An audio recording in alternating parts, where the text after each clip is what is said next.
చూపిస్తున్న త్రిశూలం అయితే నైట్ నాకు కలలో వచ్చింది. పొద్దున వరకు గుళ్ళో ఉన్నా.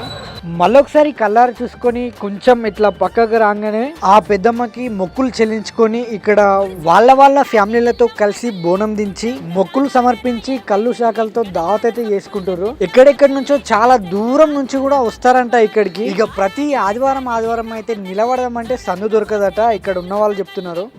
ఇక కొద్దిసేపు అయితే ఇక్కడ స్పెండ్ చేసి ఇక పోదామని చెప్పి బండ్ల కాడికి అయితే పోయినాం.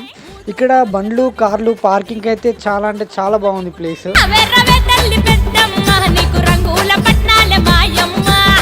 ఇక్కడైతే అందరూ కొబ్బరికాయలు కొడుతున్నారు. వీడియో చూస్తున్న వారు మీరు ఎప్పుడైనా పెద్దమ్మ తల్లిని దర్శించుకుంటే మీ ఎక్స్పీరియన్స్ ఎట్లా ఉందనేది అయితే కామెంట్లో చెప్పండి. ఓకే, ఇది ఇవాల్టి నా డే. మొత్తం డివోషనల్గా అయితే గడిచిపోయింది పెద్దమ్మ తల్లి దయ వల్ల. నెక్స్ట్ వ్లాగ్లో అయితే మళ్ళీ కలుద్దాం. సబ్స్క్రైబ్ చేసుకోండి. బాయ్.